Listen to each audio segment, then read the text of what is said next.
Hello and welcome to episode number 7, or lucky number 7, of Policy in Wonderland. I'm your host, Evyatar Mira. You can call me Evie. In Policy in Wonderland, just like Alice, we are going to explore and see the wonderful world of insurance, insurtech, and everything that's connected to this amazing ecosystem. In Policy in Wonderland, you will meet startups from all over the world, key figures, and more. So, without further ado, we travel today to Spain, and I want to invite my guest to join me as we go down the rabbit hole. Please welcome Peter Tilbrook from Loro. Hey, Peter. Hey, thanks very much for having me. Great to be here. Thank you. Thank you for being here. And, let's start from the beginning. Hmm. Just can you start by giving us a brief introduction about yourself? Yeah, sure. And Yeah, so and how and how you ended up in Spain, because you're originally from the UK, from the north. yeah, I think people will get quite quickly from my accent that I'm from the UK, not a very Spanish accent. Yeah, so really, I've been lucky to be in this fabulous rabbit hole of insurance for quite a while. Started off insurance broking in the UK and worked for the likes of Willis and Marsh, and then had the opportunity to move to Spain to take on an underwriting job, running a crisis management team across not just Spain, but Europe, and eventually we spread that to Africa and Asia as well. And yeah, I've always been in love with the culture of Spain, the people, the lifestyle. So it was an opportunity that really was just fantastic to take. And Nice. it's funny how these things happen, because subsequently moving to Spain, I met my co-founders of our now startup, and we had the idea of what we wanted to do and carried that on. I was at the time living in Barcelona, and have since moved to the south of Spain, to Malaga, which is even warmer, even better weather, even more relaxed, probably. Just all the beautiful things of Spain combined. Yeah. Your co-founders are also from the insurance? From the insurance, Yeah, yeah. Yeah, we have a nice mix. So two co-founders, Diego, who's originally from Paraguay, living in the US, was also on the underwriting side and led an underwriting team across the Americas, particularly focused on Latin America. And then my other co-founder, Loris, is originally French, lived in Spain for a long time, now lives in Mexico. So all Whoa, quite nice. international. But he was from the tech side. So he Mhm. was CTO, or well, head of IT for a European insurance company. And all of us were a bit frustrated with tech. We'll come on to that, I'm sure. But it was just a nice natural gel of a team to get together with shared ideas of what we wanted to do. So, what is the problem that Loro is trying to solve? Yeah, I think quite a few. But one of the ones that we really wanted to solve was just digitizing and improving efficiency in insurance, and the whole relationship with technology seemed a little bit broken to us. It was very You okay founded Loro in what year? in 2021, Laura. So it's like these are already startups that are talking about the exact kind of problem. Yeah. What what was the difference that you say, okay, we will bring different perspective, different approach. What was your edge that you were Yeah. thinking about? Yeah, I think we were all from specialty insurance background, specialty commercial side. And one of the big things with that is the broker, the intermediaries, your partners are so key in getting business. And they're always going to be key. They play a fundamentally important role in this ecosystem of insurance. And a lot of systems cater, or a lot of solutions cater for one distribution avenue, be that direct to consumer or be that through one partner. We felt that we were missing out on this myriad of partnerships that the industry depends on. So I might have partner A, who's a wholesale broker, and they have 10 retail partners beneath them, and perhaps associations beneath that. Connecting those journeys from I've got a product I want to sell online today. I want these people, three people down the chain to get it, just didn't work with conventional solutions. So that's why we created Loro to create distribution that fits with what our industry is, which is people selling products, advising people, helping people, just with a bit of a bit of spice of efficiency thrown in that they can actually do things a bit more quickly, and people can delegate products and control without necessarily years of projects to do so. So yeah, that was the main thing we kind of strive to solve. So it's in a way bring technology to the brokers or to the agents that in day to day are not looking or are not able to looking for that kind of technology, to bring them tools to say this is It's Loro.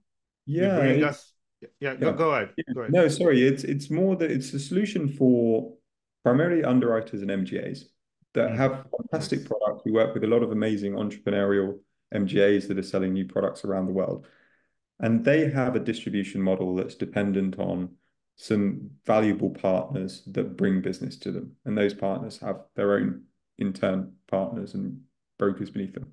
What we were finding is those MGAs and insurers would struggle to get their products across the spectrum of people they were dealing with in a Mhm. way that added value to those brokers, made the lives of the brokers easier in terms of getting quotations, binding business, and distributing their products.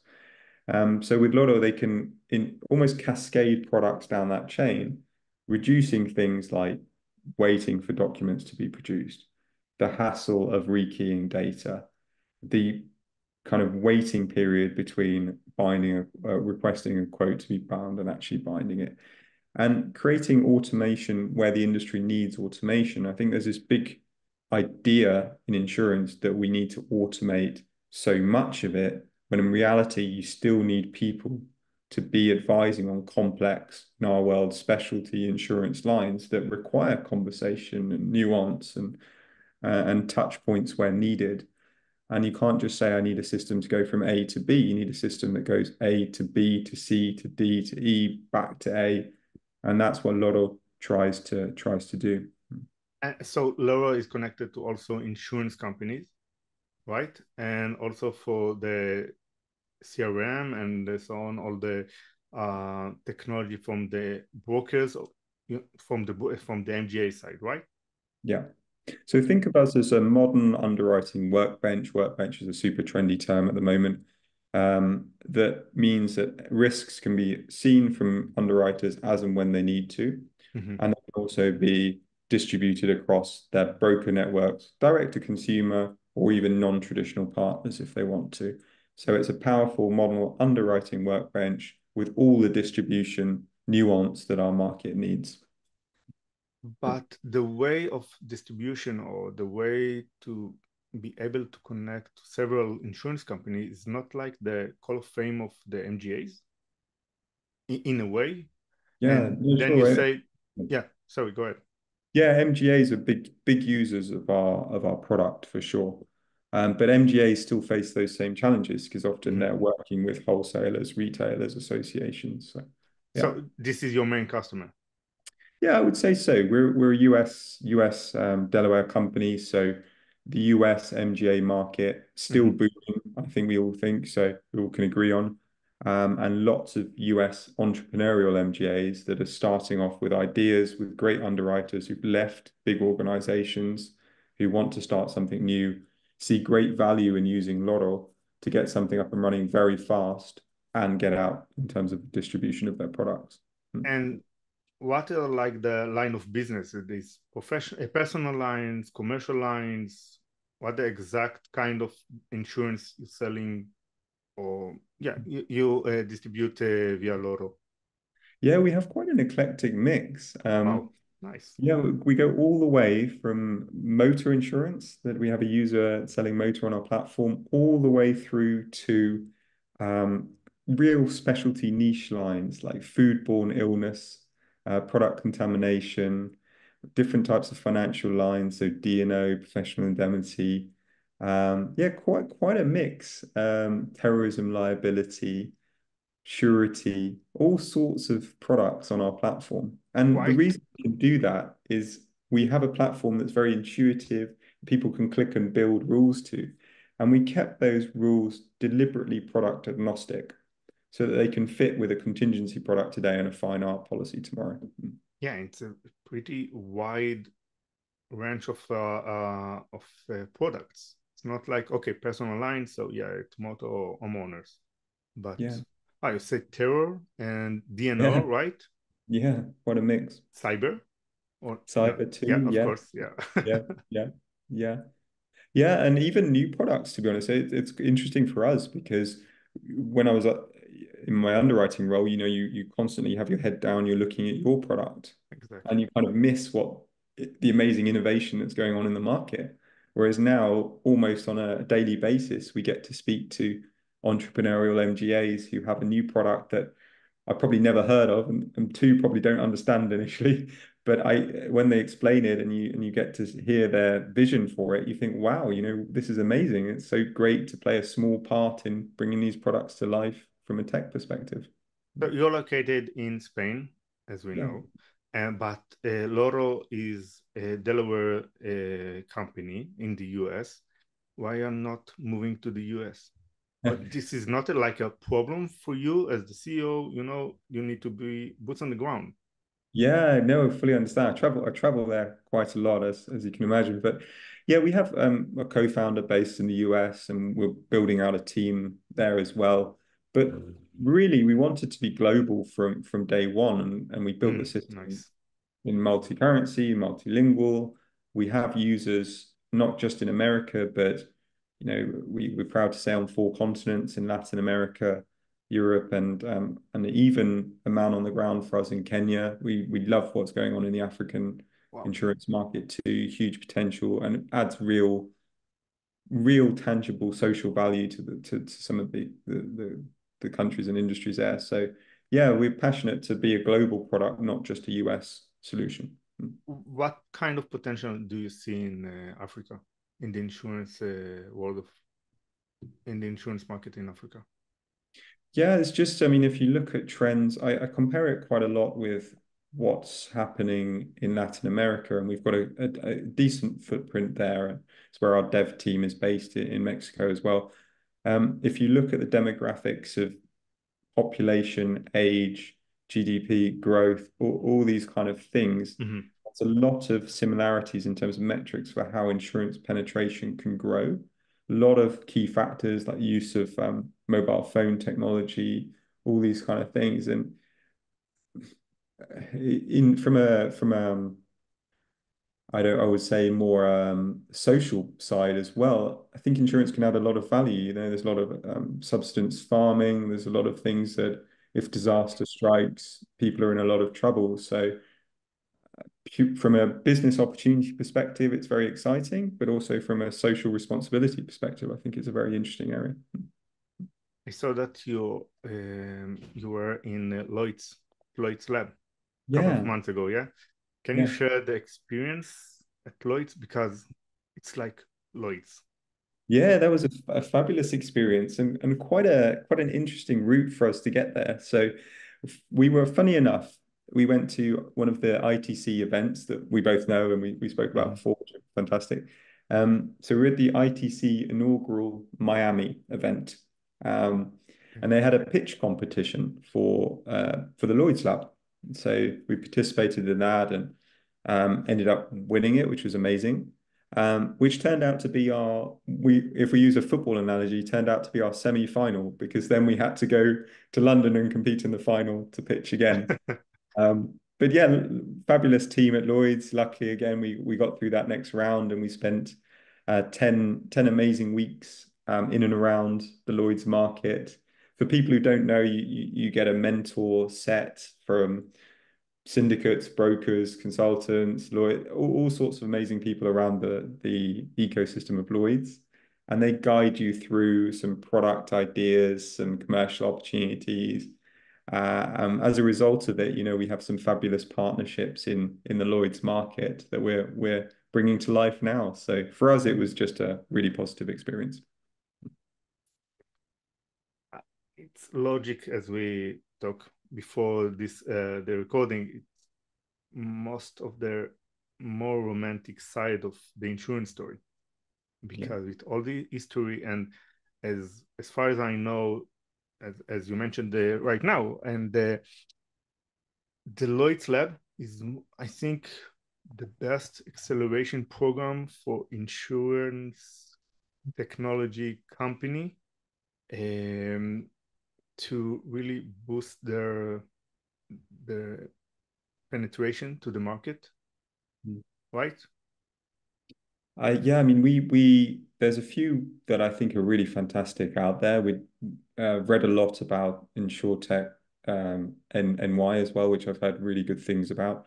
But Lloyd's, yeah, absolutely for us. I mean, with our specialty ideals and some of the product lines we have, just learning from the vast array of people was just, it's just incredible. It's just such a valuable experience. And we spoke about it too before, but if you're coming perhaps from outside the industry, and you have an idea to bring into the insurance industry, cannot recommend it enough because it's a 10-week ultimate crash course in insurance. Yeah.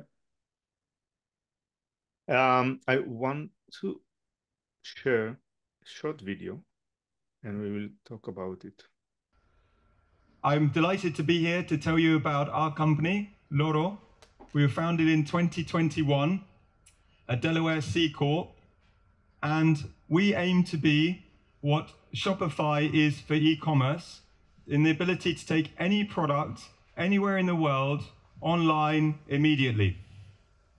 We are a solution for MGAs, cover holders, and insurers, as we mentioned, with clients across 4 continents. So what is Loro? We're a full policy admin system. This demo at ITC Vegas 2023.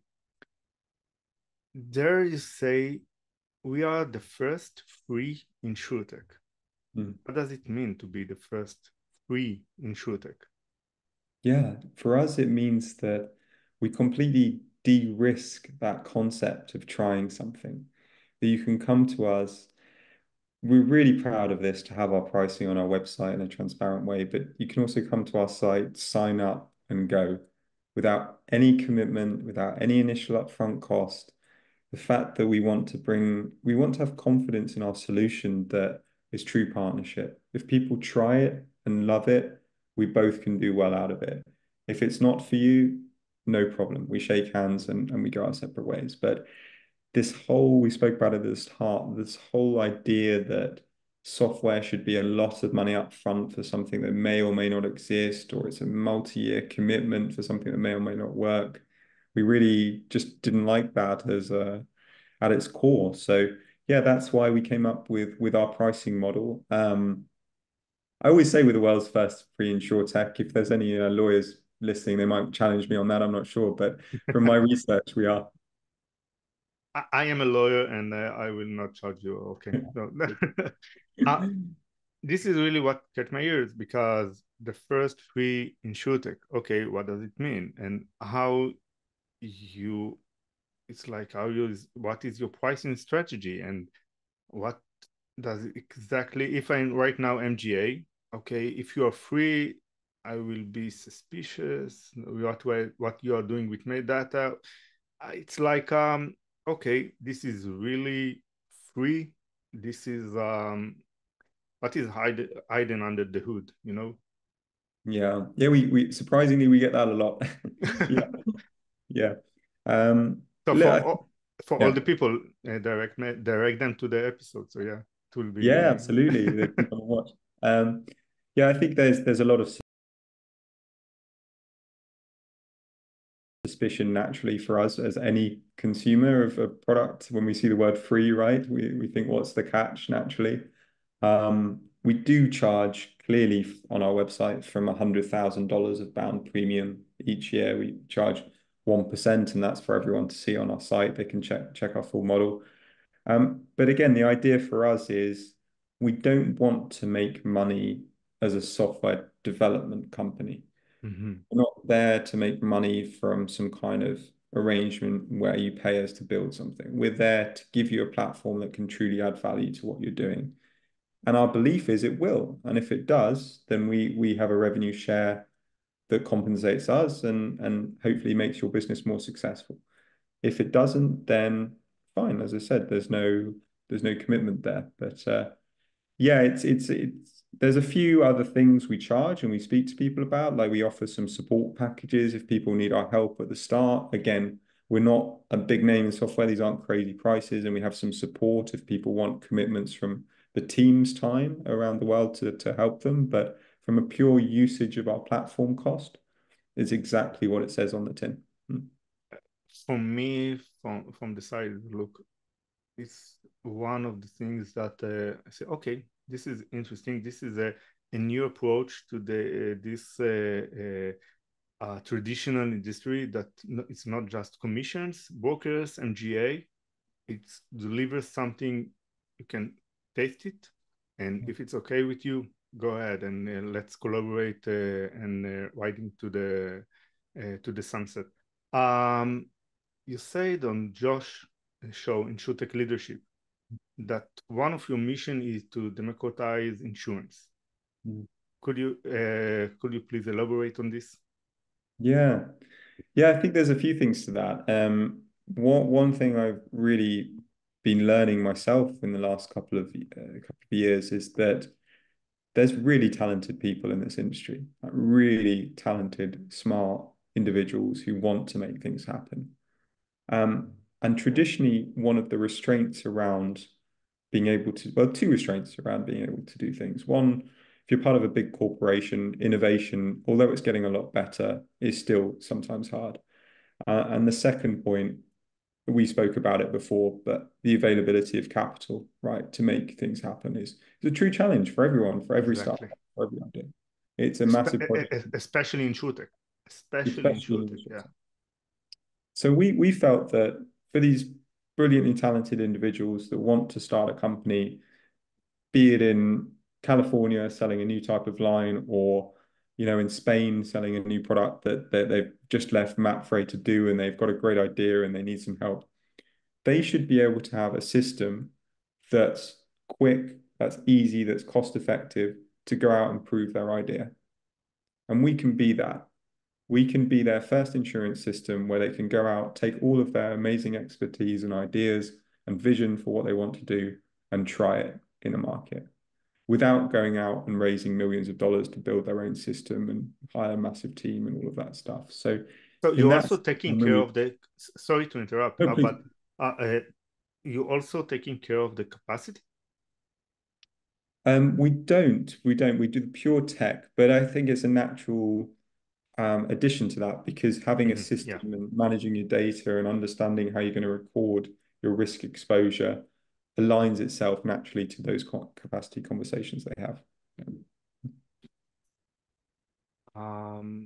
Yeah, this is the second thing that catch my ears. The first is the first insurtech, and the second is the democratize of the industry, because as we know that democratization is from the crypto side, but right now you said we will bring something new, a second to the insurance world, and deliver to the MGAs that are struggling enough with all the tax, with especially the captive. They need to be like a little insurance company, and then you bring them, okay, let's give you a kit for your journey, and we will ride it together again to the sunset. Yeah, absolutely. And it has knock-on effects, right? It has a consequence because it makes the availability of products greater. Like we spoke about briefly with the Africa situation, it makes the availability of key insurance products more widely available for the audience, hence more competitive pricing, better options. So I think really technology, that's the key we have to do in this space, is to make a difference in terms of availability of products for people that need them. And that's products from all the way on the ground to one individual in Nairobi, all the way up to a corporation in Oregon or something like that. It's all layers of the insurance industry that need that. What motivates you in your current role? Because you came from the insurance world and then you open your own startup, your own insurtech. What excites you, the work you are doing right now, the work you are doing right now? Yeah, I think, when you do these things, and we've learned a lot of lessons along the way, and we've learned so much more to learn, I'm sure, every day. But you sometimes get too far ahead of yourself, and we would be thinking, what's our plan? What's our exit plan? What's our plan in terms of how we're going to get X amount of revenue? And the reality is, what motivates us every day is just to be something valuable for our customers. And if we can do that every day and make a small difference to their ambitions, their dreams, their business, then we'll be successful and they'll be successful. But the moment I think we start getting too far ahead of ourselves, is when it starts to go wrong. So what motivates me is having conversations like I have every day with talented people. That's how can we help? We're showing them things like we bring to life their vision very quickly, and all those kind of things. So yeah, that really motivates me.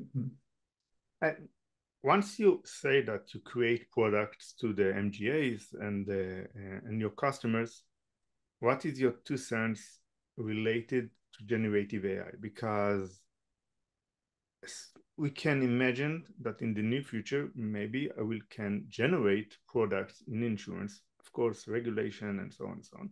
But in general, maybe I will be able to generate some products, and how it's affected on Loro or on your vision about your strategy and the future. Yeah. Yeah, I think generative AI, I think it's got a role to play in content creation in general for our sector. Absolutely. We've thought about it a lot with Lotto on how we could maximize it. And the reason we haven't deployed any specific AI in general to our platform is quite frankly because we couldn't see an area that it adds enough value to justify us doing that. And we're not just going to put it on our site for a marketing tick box exercise. We would do it only if it brings something real to our customers. So we were more interested from an AI side of what the system can do in terms of analyzing data, say to help people with loss strategies, predictions, taking what the underwriting results are looking like, and even perhaps doing some things along the digital proposal set to make sure you're asking the right, relevant, current questions to your users. But that's a long-term project for us and more on a research stage at the moment. In terms of generative AI, to be honest, I'm far from an expert in the field.